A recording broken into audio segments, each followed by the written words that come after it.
অর্থাৎ কর্মসংস্থানের একটি ব্যবস্থা হচ্ছে। একদিকে যেরকম এইটা এক কাইন্ড অফ ইনভেস্টমেন্ট, স্টেট রাষ্ট্রের একটা ইনভেস্টমেন্ট, যে ইনভেস্টমেন্টের মাধ্যমে ধীরে ধীরে লোকাল শিল্পগুলো গড়ে উঠবে, যে ইনভেস্টমেন্টের মাধ্যমে ধীরে ধীরে কর্মসংস্থানও গড়ে উঠবে।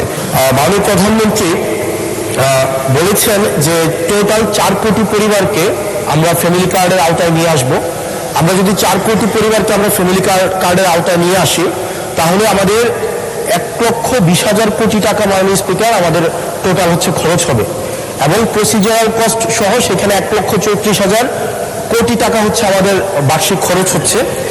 আবার গত সপ্তাহে মাননীয় স্পিকার আমরা ফার্মার্স কার্ডের বিষয়ে জানলাম যে 2,75,00,000 ফার্মার্সকে আমরা ফার্মার্স কার্ডের অধীনে আমরা নিয়ে সরাসরি প্রশ্ন করুন, জীবিকা বাদ দেন, প্রশ্ন করুন। তো সেখানে 6,875 কোটি টাকা, যেখানে প্রসিজারাল কস্ট সহ 7,000 কোটি টাকা মাননীয় স্পিকার খরচ হচ্ছে।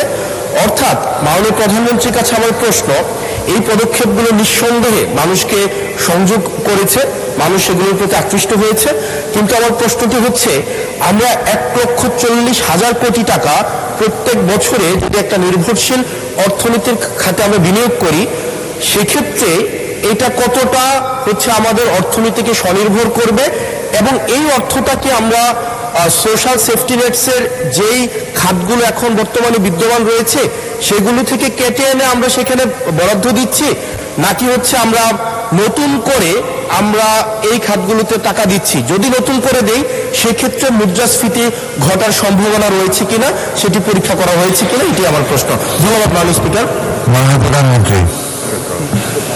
মাননীয় স্পিকার, আপনাকে ধন্যবাদ। মাননীয় ইয়াং সংসদ সদস্য, আপনাকে ধন্যবাদ আপনার প্রশ্নের জন্য। অবশ্যই আল্লাহর কাছে শুকরিয়া, আলহামদুলিল্লাহ, যে আমরা যে ফ্যামিলি কার্ডের কথা জনগণকে বলেছিলাম নির্বাচনের পূর্বে, সেই ফ্যামিলি কার্ডটি মানুষ গ্রহণ করেছে, এবং আপনি নিজেও সাক্ষী,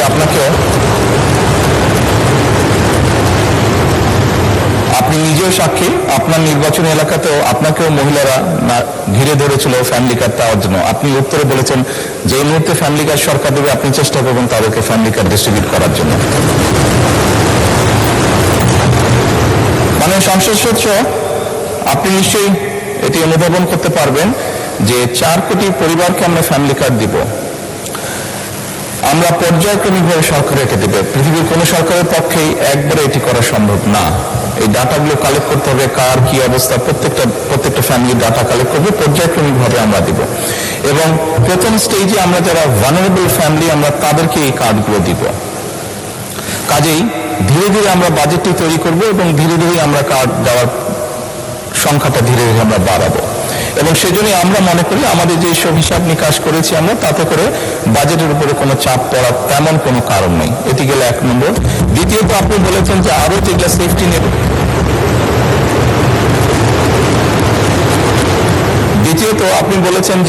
যেগুলো social security safety net program আছে সেগুলোর সাথে কনফ্লিক্ট করবে কিনা। মানে সংসদ সদস্য, আপনি যদি দেখেন এই মুহূর্তে যে কটি ধরনের ডিফারেন্ট কাইন্ডের এই ধরনের প্রোগ্রাম আছে, আপনি যদি সবগুলোর অর্থ সহযোগিতা অ্যাড করেন, দেখবেন যে ফ্যামিলি কার্ডে যেই 2,500 টাকা দেওয়া হচ্ছে সবগুলো অ্যাড করলে সেটার পরিমাণ না, অর্থাৎ ফ্যামিলি কার্ডে যেই সহযোগিতা দেওয়া হচ্ছে টাকার ভলিউমে সেটা সবচেয়ে বেশি, ভলিউমে বেশি, 2,500 টাকা। কোনোটা সবগুলোকে একজন মানুষকে যদি সবগুলো সুবিধা দেন এই মুহূর্তে যেগুলো চালু আছে, তাহলে একজন লোক 2,500 টাকার কম পাচ্ছে, বেশি পাচ্ছে না।